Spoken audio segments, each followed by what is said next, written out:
Innal hamdalillah nahmaduhu wa nasta'inuhu wa nastaghfiruh wa na'udzu billahi min shururi anfusina wa min sayyiati a'malina. May yahdihillahu fala mudilla lahu wa may yudlil fala hadiya lahu. Wa asyhadu an la ilaha illallah wahdahu la syarika lahu wa asyhadu anna Muhammadan 'abduhu wa rasuluh sallallahu alaihi wa ala alihi wa sahbihi wa sallama tasliman katsiran. Ya ayyuhalladzina amanu taqullaha haqqa tuqatih wa la tamutunna illa wa antum muslimun. Ya ayyuhan nasu taqu rabbakum alladzi khalaqakum min nafsin wahidah wa khalaqa minha zawjaha wa batha minhuma rijalan katsiran wa nisaa'a.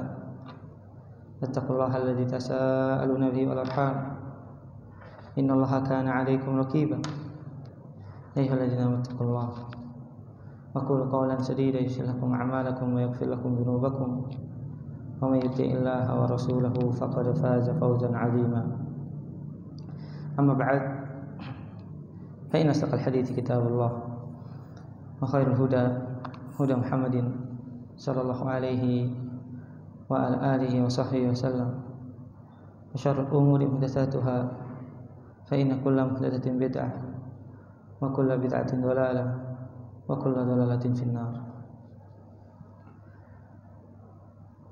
Bapak sekalian yang masalah subuh Masjidul Ihsan, semoga Allah Subhanahu wa taala berikan kepada kita pengampunan dan kasih sayang. Alhamdulillah, segala puji bagi Allah Subhanahu wa taala atas segala nikmat Allah Subhanahu wa taala berikan kepada kita, terutama Allah Subhanahu wa taala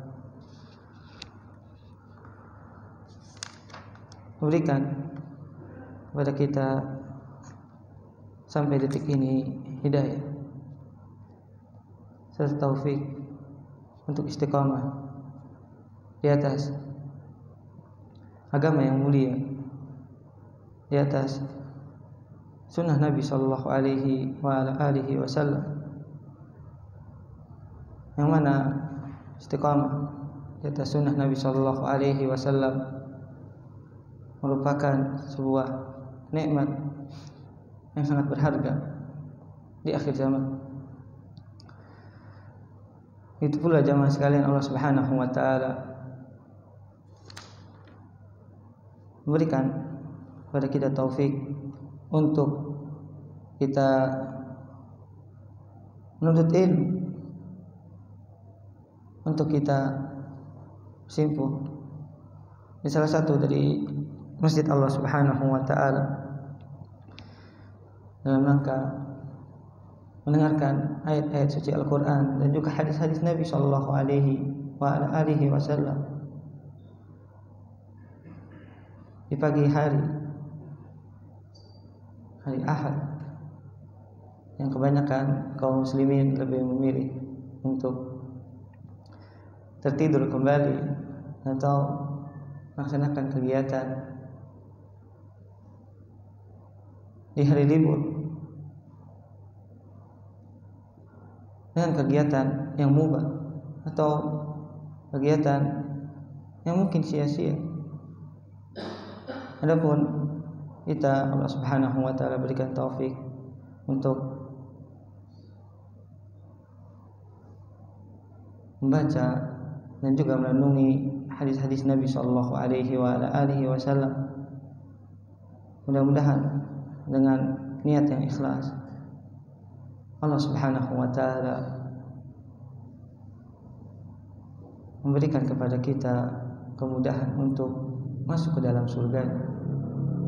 Sebagaimana kata Nabi sallallahu alaihi wasallam, "Man yuridillahu bihi khairan yufaqihu fid din." Siapa yang Allah Subhanahu wa taala inginkan kebaikan, maka Allah Subhanahu wa taala akan fahamkan dalam agama. Dalam hadis yang lain, man salaka tariqan yaltamisu fihi ilman sahalallahu lahu bihi tariqan ilal jannah. Siapa yang berjalan jalan tersebut dia menuntut ilmu, maka Allah Subhanahu wa taala akan mudahkan jalannya menuju surga. Salawat dan salam kita serahkan kepada baginda Nabi Muhammad sallallahu alaihi wa ala alihi wasallam, yang merupakan Nabi dan Rasul yang paling utama dan yang paling mulia sebagai beri petunjuk dan juga suri tauladan bagi hamba-hamba Allah Subhanahu wa taala di akhir zaman.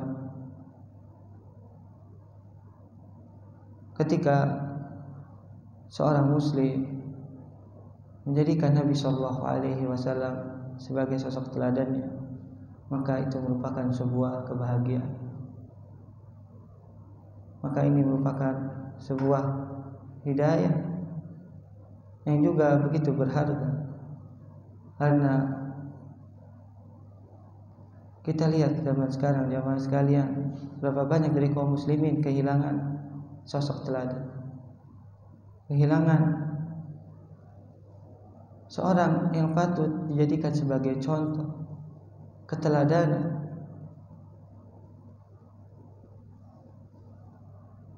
Padahal ketika kaum muslimin mau membaca hadis-hadis Nabi SAW serta sirahnya, maka sungguh dia pasti akan mendapatkan sosok keteladanan yang akan mengantarkan kepadanya kebahagiaan di dalam kehidupan dunia dan juga kehidupan akhirat kelak nanti di hari kiamat. Bagaimana hadis-hadis yang kita bahas nanti, Nabi Shallallahu Alaihi Wasallam mengajarkan kepada kita tentang akhlak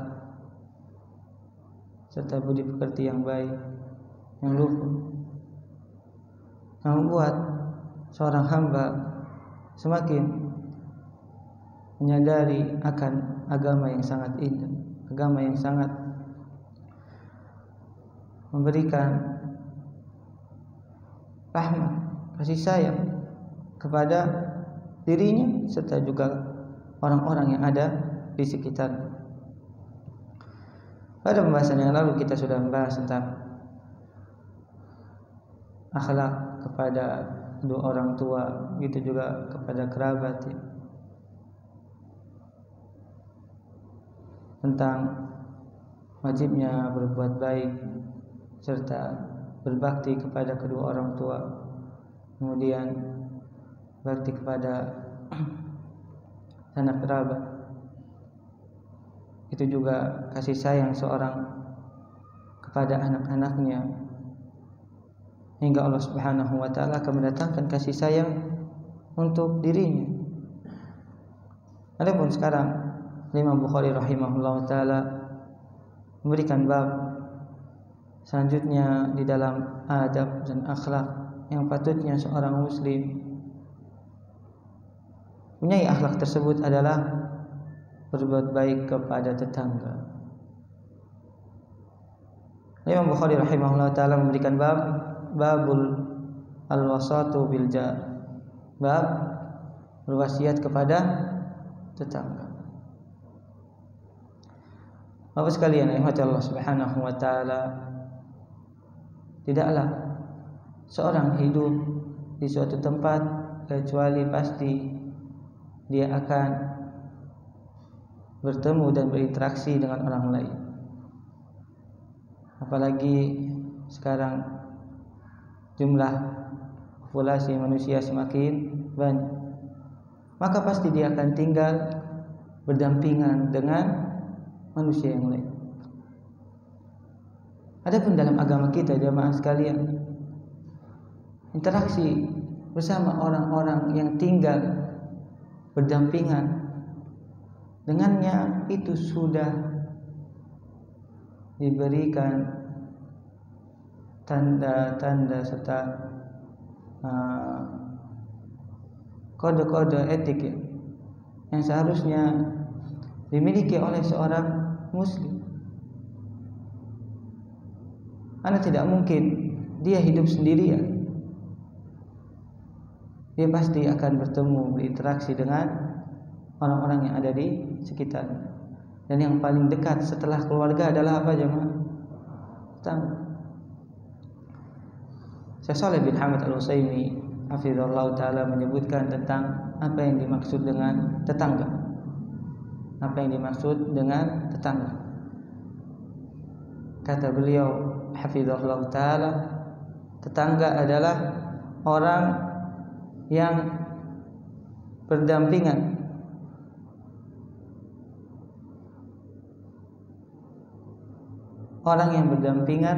dengan rumah kita atau yang bersebelahan dengan rumah kita. Itu yang dinamakan tetangga.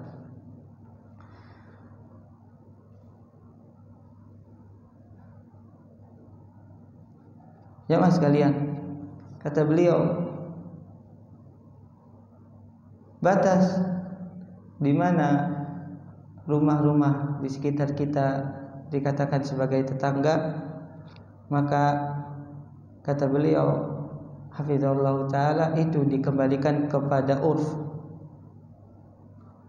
Dikembalikan kepada apa? Urf ya.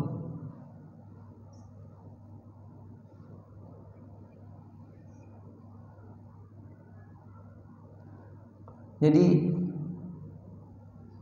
ketika suatu masyarakat di sekitar kita, beberapa rumah ke depan, ke belakang, ke kanan dan ke kiri, itu masih dikatakan sebagai tetangga, maka itu masuk ke dalam istilah tetangga.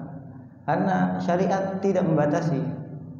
Selama dikatakan itu masih tetangga kita, maka kewajiban dan hak kepada tetangga itu harus kita tunaikan. Walaupun beberapa ulama ada yang mengatakan 20 rumah, ada yang mengatakan 10 rumah yang paling dekat dengan kita, ada yang mengatakan 40 rumah.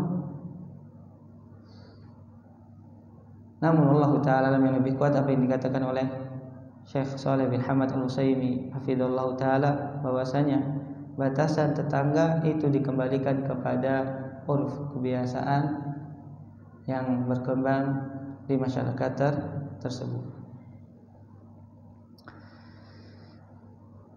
Baik jemaah sekalian, di antara yang Allah Subhanahu wa ta'ala perintahkan dalam Al-Quran, bahwasanya wajib bagi kita untuk memuliakan tetangga adalah sebuah ayat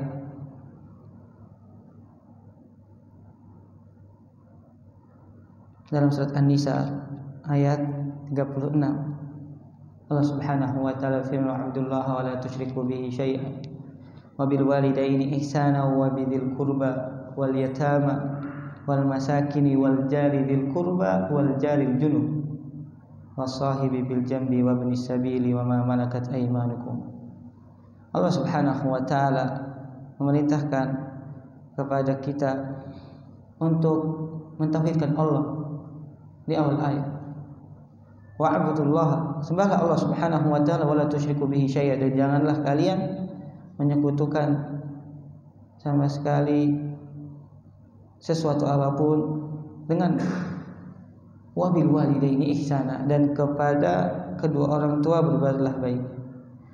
Kemudian Allah Subhanahu wa ta'ala menyebutkan orang-orang yang wajib kita memberikan hak dan kewajiban setelah orang tua.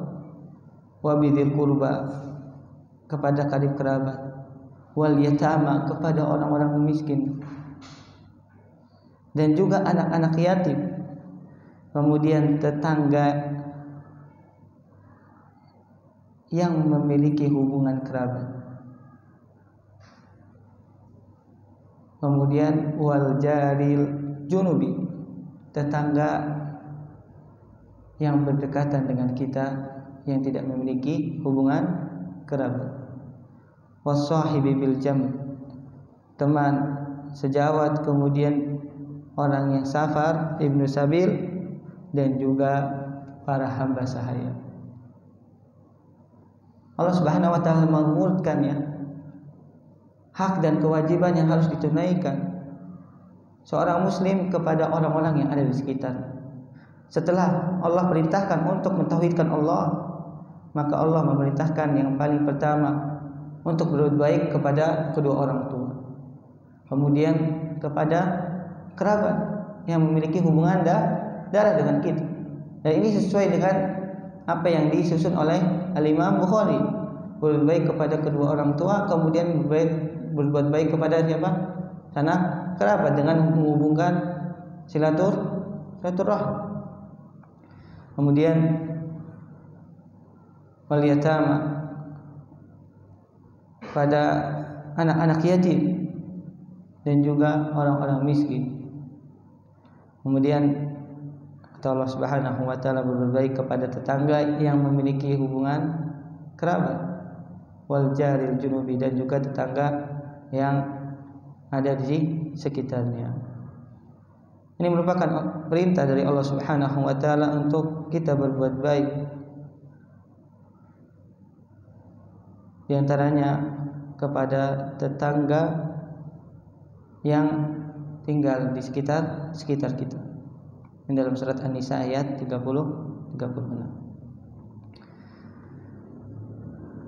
Baik, kita baca hadis-hadis yang dibawakan oleh Al-Imam Bukhari rahimahullah ta'ala yang berkaitan dengan keutamaan dan juga perintah berbuat baik kepada tetangga.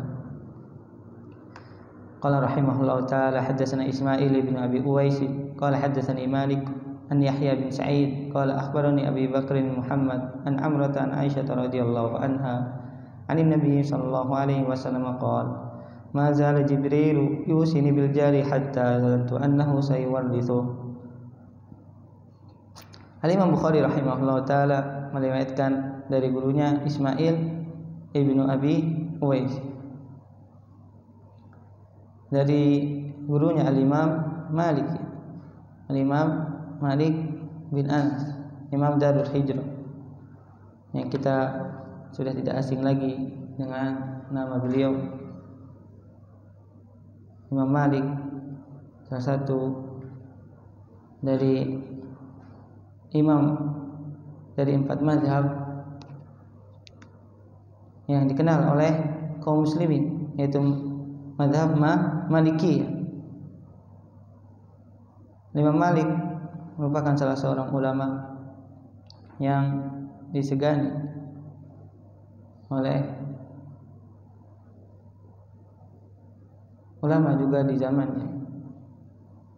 Namun beliau rahimahullah ta'ala adalah seorang yang tawadhu. Beliau adalah seorang yang tawadhu. Nah, sebutkan di antara perangainya agar kita bisa mengambil pelajaran jamaah sekalian, karena kita ketika mendengar kisah-kisah dari para ulama, kita akan termotivasi untuk berusaha menyerupai mereka, walaupun kita tidak mungkin mampu sebanding dengan mereka. Sebagaimana perkataan seorang syair, fatashabbahu illam takunu mithlahu inna tashabbuha bil kirami falah.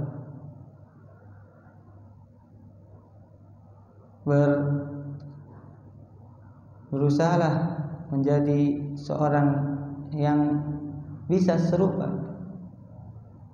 dengan orang-orang yang mulia, walaupun kita tidak mungkin bisa sebanding dengan mereka, karena berusaha mengikuti mereka, berusaha menyerupai mereka adalah sebuah keberuntungan. Al-Imam Malik rahimahullah ta'ala banyak sekali didatangi oleh para penuntut ilmu, dan ada salah seorang muridnya yang datang dari jauh.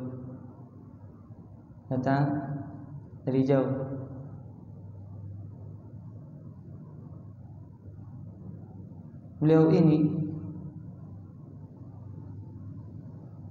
memiliki kebiasaan jamaah sekalian untuk mendengarkan bacaan dari siapa? Dari muridnya. Bacaan dari muridnya. Beliau dikenal Imam Malik tidak pernah membacakan hadis kepada muridnya. biasanya muridnya yang membacakan hadis kepada beliau rahimahullahu ta'ala. Maka ada salah seorang penuntut ilmu hadis yang datang dari daerah Syam. Beliau ini masih muda, penuntut ilmu ini masih muda. Dan diperintahkan oleh ayahnya, jamaah sekalian, untuk menuntut ilmu kepada Imam Malik, berangkat ke kota Madinah. Sampai ayahnya ini menjual harta yang paling berharga. Yang dimiliki oleh ayahnya. Dan mengatakan kepada anaknya, "Wahai anakku, berangkatlah ke Madinah untuk bertemu dengan Al-Imam Malik. Aku siapkan perbekalan agar engkau bisa menuntut ilmu."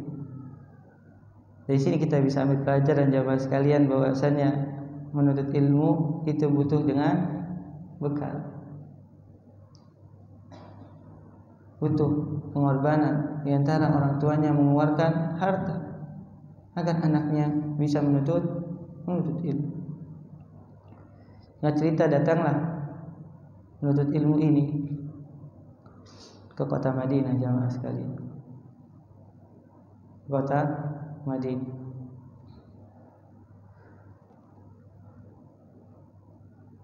Ketika datang ke kota Madinah, dia bertanya di mana majelisnya Al-Imam Malik.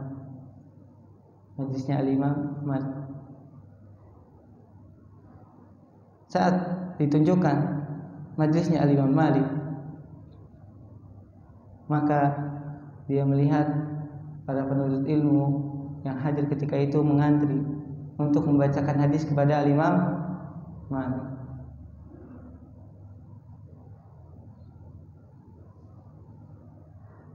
Semuanya membacakan hadis kepada Imam Malik. Sedangkan dia tidak mengetahui bahwasanya Al-Imam Malik itu tidak pernah mau membacakan hadis kepada muridnya. Maka saat tiba gilirannya, dia mengatakan kepada Imam Malik, "Wahai Imam, bacakan kepadaku sebuah hadis." Mendengar hal tersebut, ya, apalagi penuntut ilmu ini masih muda, maka Imam Malik memerintahkan budaknya untuk memukul pemuda tersebut.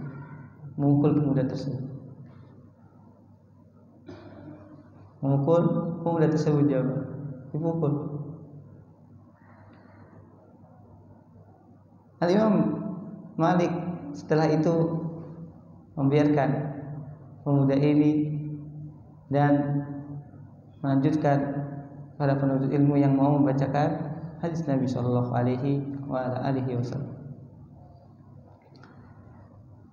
Saat sudah selesai seluruh penuntut ilmu pulang setelah membacakan hadis kepada Imam Malik, maka Imam Malik masih melihat pemuda tersebut. Pemuda tersebut belum pulang, masih dalam keadaan merenung, masih dalam keadaan menangis. Maka mulai iba Imam Malik, dipanggil lagi pemuda tersebut, "Wahai fulan, kenapa engkau belum pulang?" Maka pemuda ini cerita, "Wahai Imam, saya ini datang dari tempat yang jauh, datang dari daerah Syam. Dan ayahku sudah menjual harta yang paling berharga yang dia miliki untuk aku bertemu dengan engkau. Sedangkan ketika aku sudah bertemu dengan engkau, ternyata engkau memukuliku.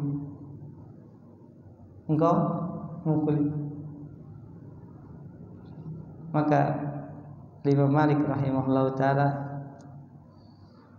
merasa kasihan. Anak tersebut atau pemuda tersebut mengatakan, "Wahai Imam, demi Allah aku tidak akan mengampunimu sampai engkau membacakan kepadaku sebuah hadis.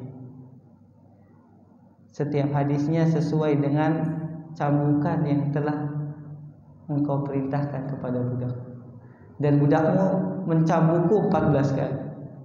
Berarti apa? Engkau harus membacakan kepadaku 14 hadis. Dan jawab, bagaimana akhlaknya Imam Malik? Beliau mau mengakui kesalahan, kemudian berusaha meminta maaf kepada pemuda tersebut, hingga akhirnya Imam Malik membacakan berapa? 14 hadis kepada pemuda tersebut. Ini adalah salah satu akhlak yang dimiliki oleh Imam Malik rahimahullahu taala terhadap murid-murid. Disebut juga Imam Malik rahimahullahu taala itu ketika membacakan hadis Nabi SAW tidaklah membacanya kecuali dalam keadaan mandi dan juga memakai wangi-wangian. Mandi dan juga memakai wangi-wangian. Dan terkadang jemaah sekalian, ketika teringat kepada Nabi Muhammad SAW dengan kisah-kisahnya, Imam Malik rahimahullah taala menangis. Karena apa? Karena rindu untuk bertemu dengan Nabi Muhammad sallallahu alaihi wa ala alihi wasallam. An Yahya bin Sa'id Al-Ansari kata Syekh Tahir hafizallahu taala, Imam Malik meriwayatkan banyak sekali hadis dari gurunya Yahya bin Sa'id Al-Ansari.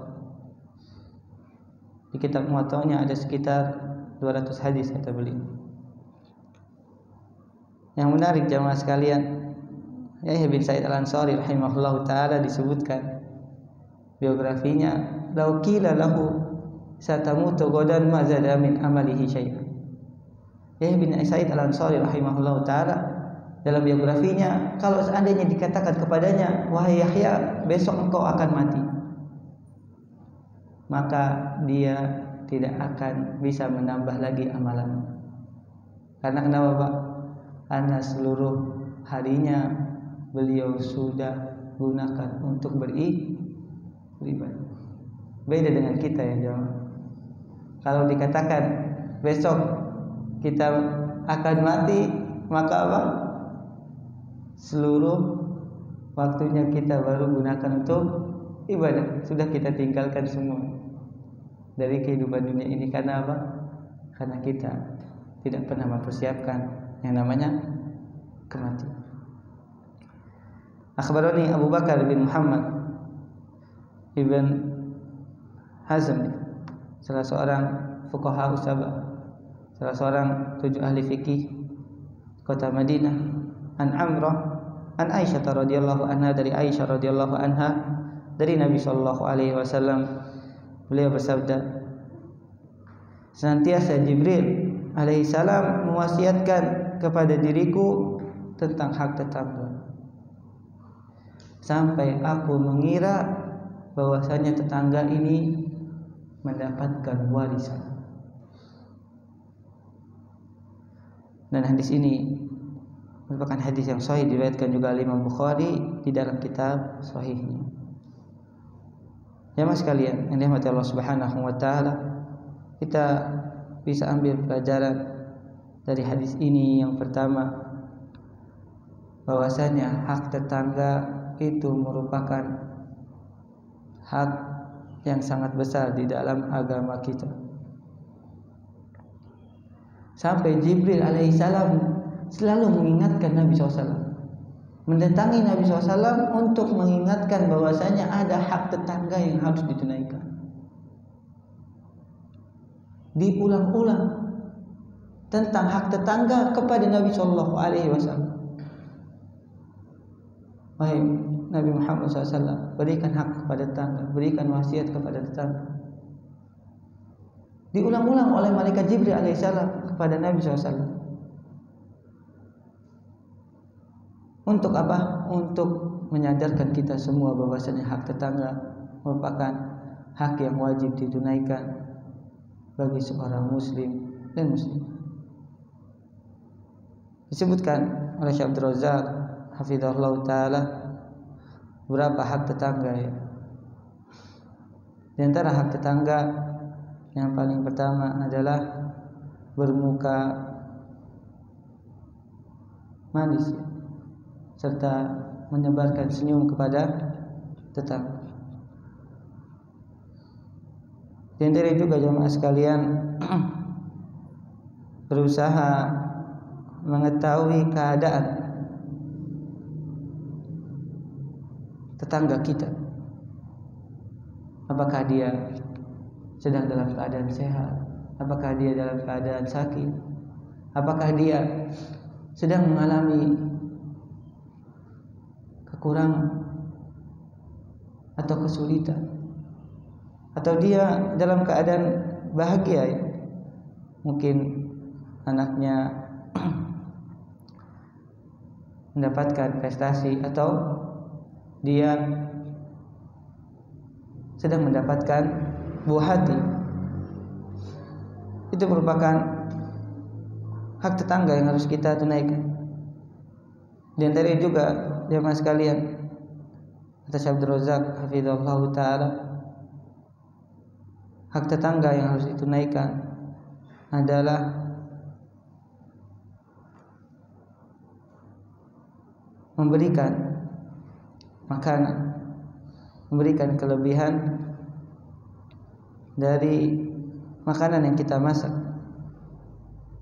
Sebagaimana kata Nabi sallallahu alaihi wasallam ketika mewasiatkan kepada Abi Dzar radhiyallahu taala anhu, perbanyaklah apa? Kuah, agar kita bisa membagikan kepada tetangga kita. Karena dengan kita memberikan makanan, memberikan hadiah, jemaah sekalian, akan tumbuh saling rasa cinta kepada sesama tetangga. Begitu juga jemaah sekalian, kalau seandainya kita tidak memiliki sesuatu yang bisa kita berikan, hendaknya kita menjaga apa? Menjaga lisan kita dari menyakiti tetangga. Kalau kita tidak bisa memberikan kebaikan kepada mereka, jangan sampai kita mengganggu atau bahkan menyakiti tetangga kita, hingga mungkin membuat mereka tidak betah hidup bersama kita, disebabkan kita sering mengganggu mereka, sering menyakiti mereka, entah dengan apa? Dengan lisan, entah dengan perbuatan kita. Maka ini sangat dilarang oleh Nabi sallallahu alaihi wasallam. Kata Nabi sallallahu alaihi wasallam, "Wallahi la yu'min, wallahi la yu'min, wallahi la yu'min man la ya'manu jaruhu wa wa'iqahu." Demi Allah, mereka tidak beriman. Sampai 3 kali Nabi sallallahu alaihi wasallam menyebutkan mereka tidak beriman ketika mereka membuat tetangganya merasa tidak nyaman, merasa tidak aman, disebabkan perbuatan atau lisan yang menyakiti tetangga. Di antara hak tetangga yang harus ditunaikan jemaah sekalian adalah hendaknya menjaga pandangan kepada tetangga. Jangan sampai kita karena berdekatan akhirnya melihat aurat atau sesuatu yang tidak pantas untuk dilihat yang ada pada tetangga kita. Itu beberapa hak yang disebutkan oleh Syekh Abdul Razak hafizahullah taala yang harus ditunaikan sebagai seorang muslim terhadap tetangganya.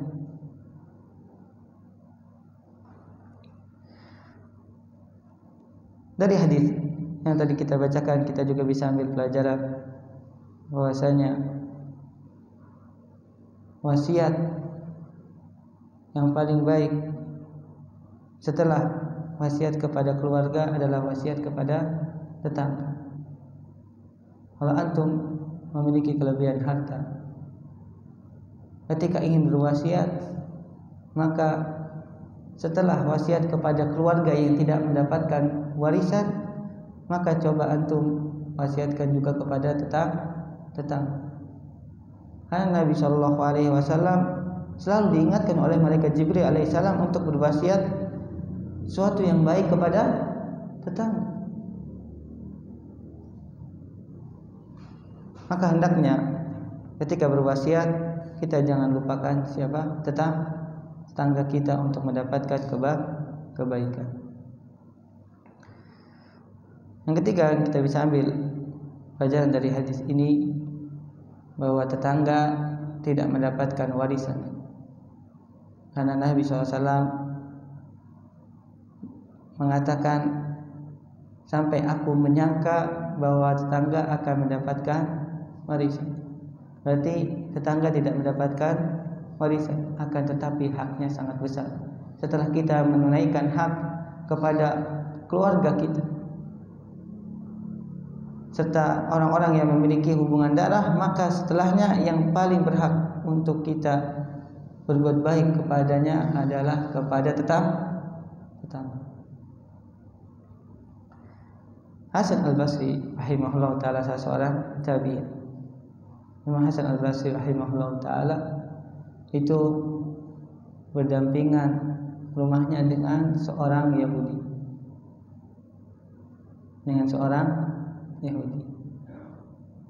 Kemudian ternyata jamaah sekalian, ada saluran air dari tetangganya Yahudi itu masuk ke dalam rumahnya Imam Hasan Al-Basri. Dan saluran air itu berasal dari kamar mandi jamaah. Imam Hasan Al-Basri rahimahullah ta'ala tidak pernah komplain ke tetangga. Sampai suatu hari seorang Yahudi ini masuk ke rumahnya Hasan Al-Basri dan melihat ada saluran dari rumahnya yang masuk ke rumah Hasan Al-Basri. Maka tetangganya ini kaget. Wahai Hasan Al-Basri, sejak kapan saluran ini itu masuk rumah?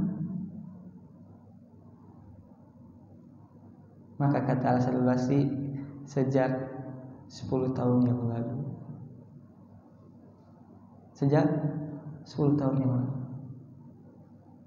Kenapa engkau tidak memberitahu kepada tentang hal ini? Maka kata Hasan Al-Basri, aku takut ketika aku mengabarkan kepadamu, maka membuat engkau merasa tidak enak,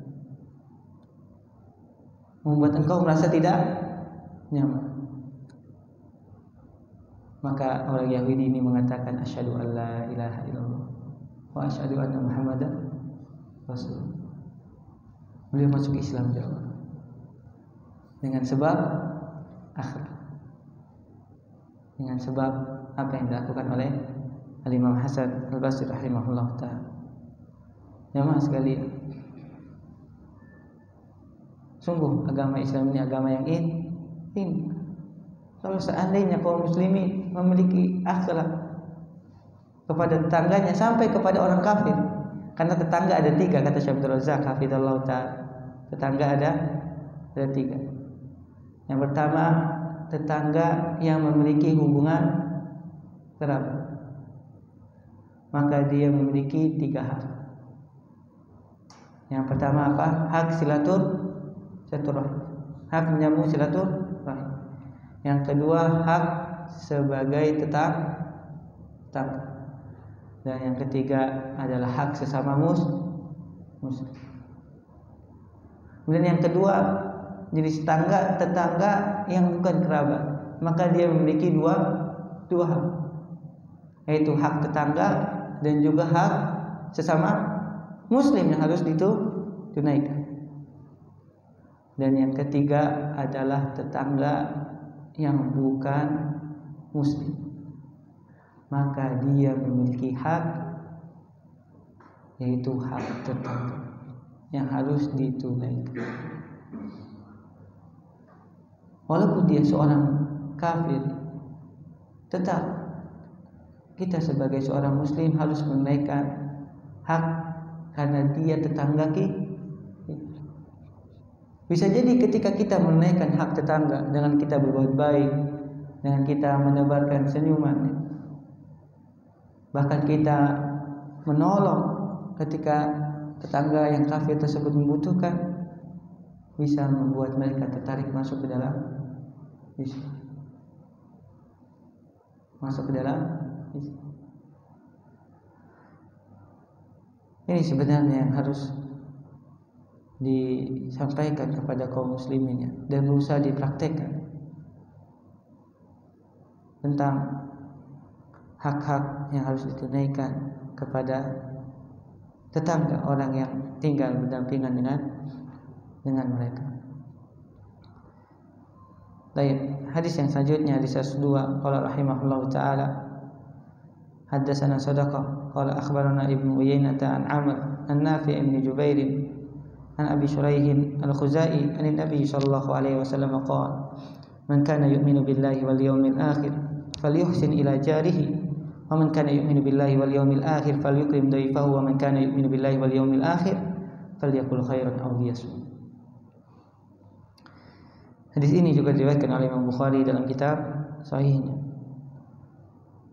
Beliau meriwayatkan dari gurunya Sadaqah, kemudian dari Ibnu Uyainah, maksudnya di sini Sufyan Ibnu Uyainah, an Amr an Nafi' ibn Jubair, dari gurunya Nafi' bin Jubair dari Abi Shuraih al-Khuzai radhiyallahu taala anhu, bahwasanya Nabi SAW pernah bersabda, barang siapa yang beriman kepada Allah dan hari akhir, maka hendaknya dia berbuat baik kepada tetangga. Dan barang siapa beriman kepada Allah dan hari akhir, maka hendaknya dia memuliakan tamunya. Dan barang siapa yang beriman kepada Allah dan hari akhir, maka hendaknya dia berkata yang baik atau dia. Hadis ini sudah kita pernah bahas pada pembahasan tentang hadis arba'in. Namun tidak apa-apa kita ambil pelajaran, terutama dalam pembahasan berbuat baik kepada tetangga. Kata Nabi sallallahu alaihi wasallam, "Man kana yu'minu billahi wal yawmil akhir." Barang siapa yang beriman kepada Allah dan hari akhir. Kita bisa ambil pelajaran dari penggalan hadis ini jamaah sekalian, bahwasanya setiap amalan yang dinafikan atau yang disyaratkan di dalamnya keimanan, maka itu merupakan sebuah kewajiban. Di sini Nabi SAW menyebutkan siapa yang beriman kepada Allah dan hari akhir. Berarti ketika tidak ditunaikan, maka imannya akan berkurang. Dan tidaklah berkurang iman kecuali karena dosa yang dilakukan, entah karena perintah yang tidak dia lakukan atau larangan yang dia kerjakan.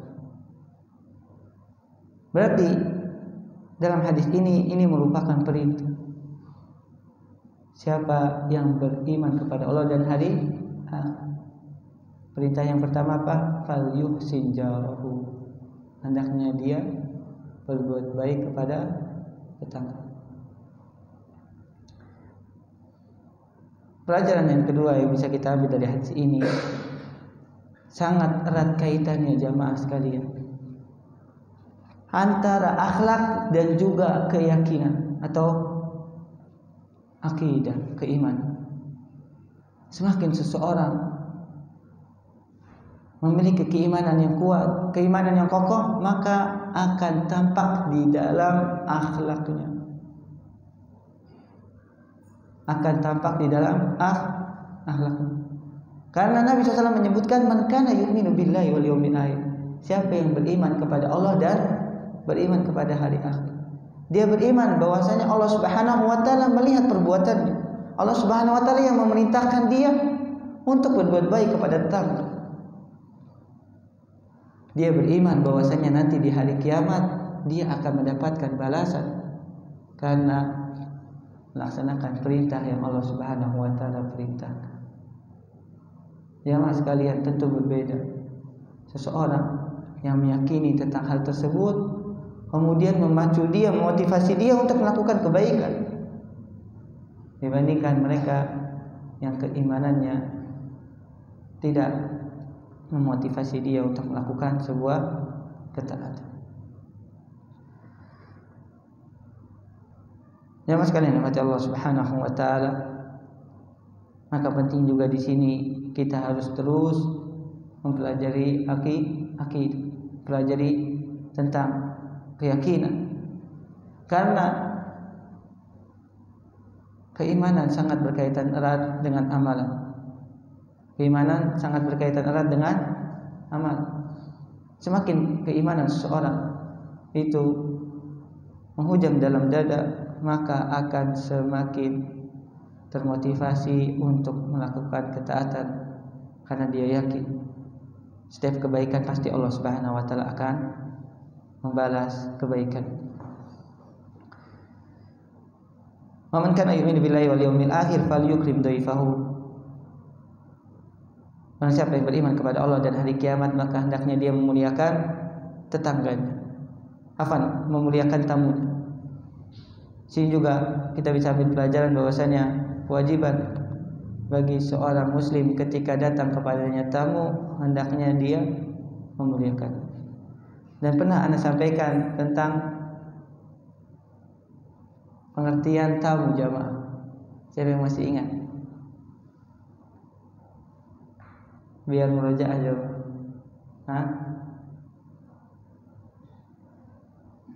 Karena kalau di dalam istilah kita ya, setiap dia datang ke rumah kita katakan tamu.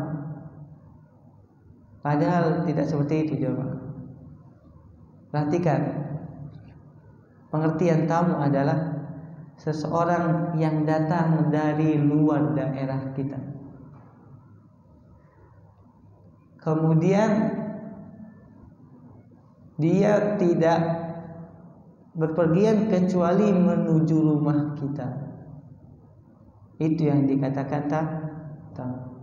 Sekali lagi, seorang yang datang dari luar daerah, kemudian tidaklah dia meniatkan safar kecuali untuk datang ke rumah kita, bukan mampir, maka itu yang dikatakan tamu.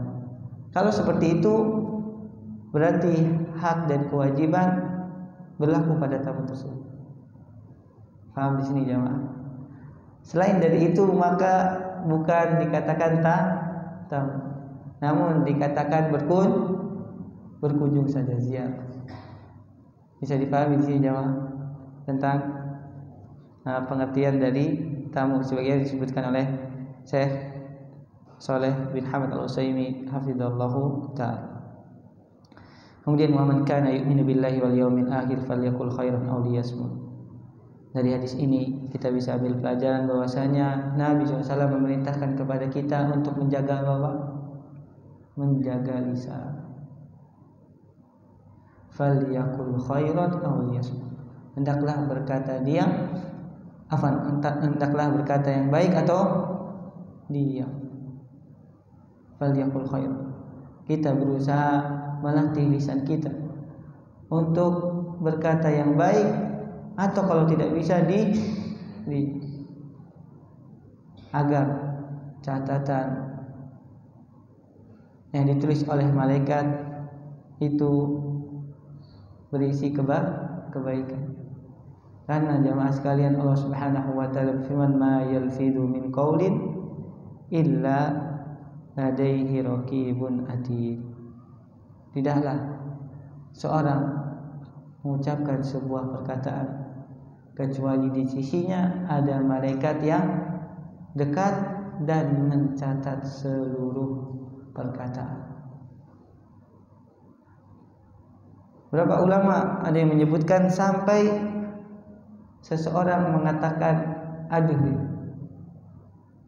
ketika sakit, itu juga dicatat.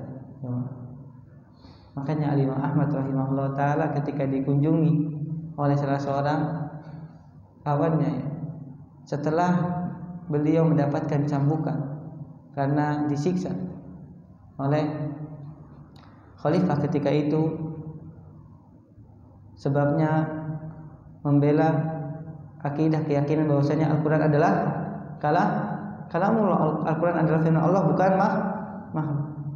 Beliau masih merasakan sakit ya, bekas cabukan, terdengar suara rintihannya ya, oleh kawannya tersebut. Maka kata kawannya, bukankah Allah Subhanahu wa taala berfirman, ma yalfidu min qaulin illa ladaihi raqibun atid. Sampai kata kawannya tersebut, sampai rintihan seseorang ketika sakit itu dicatat. Maka kata Al-Imam Ahmad, demi Allah setelah ini aku tidak akan merintih ketika aku mendapatkan luka atau mendapatkan rasa sakit. Sampai seperti itu jamaah. Mereka melatih dirinya untuk menahan lisan dari berbicara kecuali sesuatu yang bermanfaat. Dan alangkah butuhnya kita untuk menjaga lisan di zaman sekarang, apalagi sekarang bebas orang berbicara, terutama di mana Pak? Di medsos, di media sosial. Apa yang kita ketik itu sama dengan apa yang kita ucap. Karena itu sebagai apa? Sebagai wujud sesuatu yang kita ungkapkan dari dalam hati kita. Maka apa yang ditulis akan juga dianggap sebagai apa yang kita bicarakan. Maka hati-hati jamaah sekalian, ketika kita menulis sebuah komentar atau menulis sebuah status misalnya di media sosial kita, itu akan tercatat juga di catatan para malaikat Allah Subhanahu wa taala. Maka hendaknya menulis atau membuat sebuah status kecuali dengan kebaikan. Kalau tidak, mending apa? Diam, tidak ikut komentar. Karena Nabi SAW bersabda, "Falyaqul khairan aw liyasmut." Hai jamaah sekalian, mudah-mudahan apa yang kita bahas pada dua hadis ini bisa memotivasi kita untuk berbuat baik kepada tetangga, dan kita berusaha menunaikan kewajiban yang Allah Subhanahu wa taala perintahkan bagi kita untuk berlaku dan berbuat baik kepada tetangga kita. Hadza wallahu taala alam.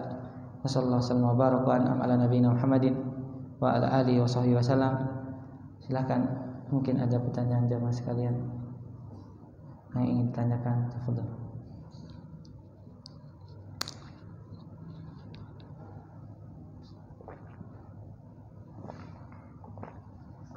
Udah. Kapan?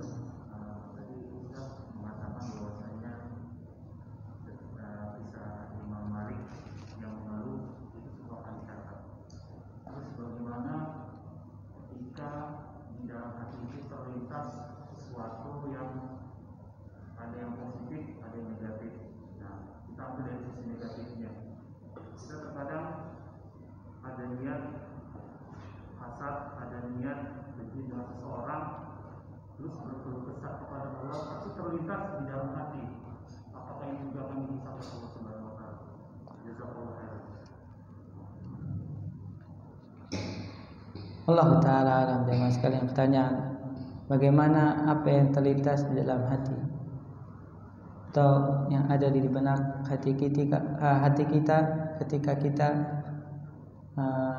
berkeluh kesah dengan perbuatan orang.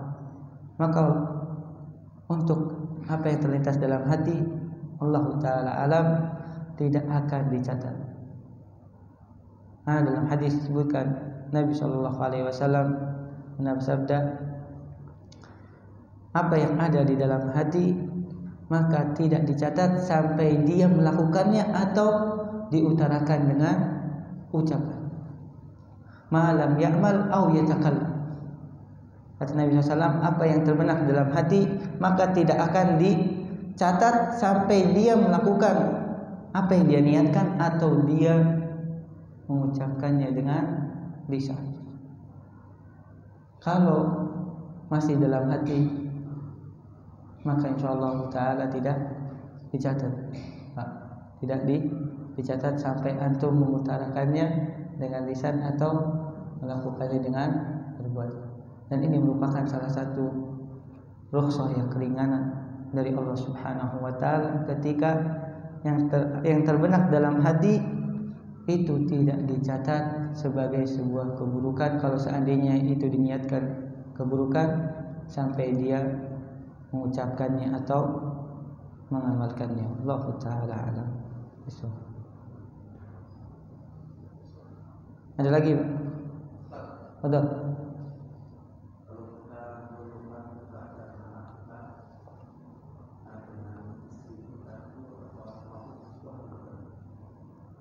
Mengeluhkan kepada siapa, Pak?